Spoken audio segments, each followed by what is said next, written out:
Welcome back. I'm Robert Shupe, the director of Palmdale City Library. I'm now going to read from Charles Webb, Chapter 2, called Wilbur. Fern loved Wilbur more than anything.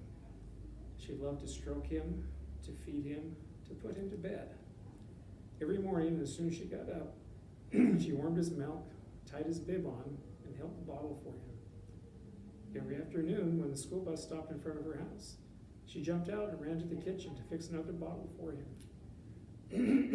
She fed him again at supper time, and again just before going to bed. Mrs. Arable gave him a feeding around noontime each day when Fern was away in school. Wilbur loved his milk, and he was never happier than when Fern was warming up a bottle for him. He would stand and gaze at her with adoring eyes. For the first few days of his life, Wilbur was allowed to live in a box near the stove in the kitchen. Then, when Mrs. Arable complained, he was moved to a bigger box in the woodshed. At 2 weeks of age, he was moved outdoors. It was apple blossom time, and the days were getting warmer. Mr. Arable fixed a small yard specially for Wilbur under an apple tree, and gave him a large wooden box full of straw with a doorway cut in it so he could walk in and out as he pleased. Won't he be cold tonight? Asked Fern. No, said her father. You watch and see what he does. Here is a drawing of the box outside with Fern and Wilbur. Carrying a bottle of milk, Fern sat down under the apple tree inside the yard. Wilbur ran to her, and she held the bottle for him while he sucked. When he had finished the last drop, he grunted and walked sleepily into the box. Fern peered through the door.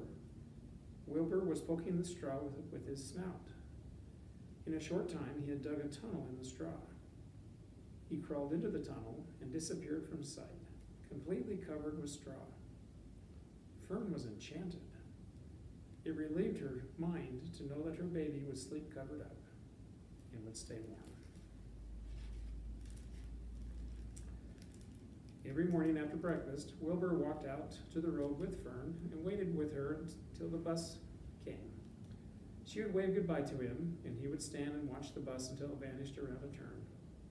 While Fern was in school, Wilbur was shut up inside his yard. But as soon as she got home in the afternoon, she would take him out, and he would follow her around the place. If she went into the house, Wilbur went too. If she went upstairs, Wilbur would wait at the bottom step until she came down again. If she took her doll for a walk in the doll carriage, Wilbur followed along. Sometimes on these journeys, Wilbur would get tired, and Fern would pick him up and put him in the carriage alongside the doll. There's a drawing right there of Wilbur in the carriage with the doll.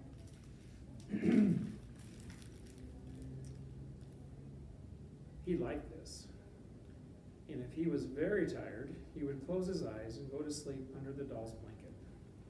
He looked cute when his eyes were closed because his lashes were so long. The doll would close her eyes too, and Fern would wheel the carriage very slowly and smoothly so as not to wake her infants. One warm afternoon, Fern and Avery put on bathing suits and went down to the brook for a swim. Wilbur tagged along at Fern's heels. When she waded into the brook, Wilbur waded in with her. He found the water quite cold, too cold for his liking. So while the children swam and played and splashed water at each other, Wilbur amused himself in the mud along the edge of the brook, where it was warm and moist and delightfully sticky and oozy. Every day was a happy day, and every night was peaceful. Wilbur was what farmers call a spring pig, which simply means that he was born in springtime. When he was 5 weeks old, Mr. Arable said he was now big enough to sell and would have to be sold. Fern broke down and wept, but her father was firm about it. Wilbur's appetite had increased. He was beginning to eat scraps of food in addition to milk. Mr. Arable was not willing to provide for him any longer. He had already sold Wilbur's 10 brothers and sisters. It's got to go, Fern, he said. You've had your fun raising a baby pig, but Wilbur is not a baby any longer, and he has got to be sold. Call up the Zuckermans, suggested Mrs. Arable to Fern. Your Uncle Homer sometimes raises a pig, and if Wilbur goes there to live, you can walk down the road and visit him as often as you like. How much money should I ask for it? Fern wanted to know. Well, said her father, he's a runt. Tell your Uncle Homer you got a pig you'll sell for $6 and see what he says. It was soon arranged. Fern phoned and got her Aunt Edith, and her Aunt Edith hollered for Uncle Homer. Then Uncle Homer came in from the barn and talked to Fern. When he heard that the price was only $6, he said he would buy the pig. Next day, Wilbur was taken from his home under the apple tree and went to live in a manure pile in the cellar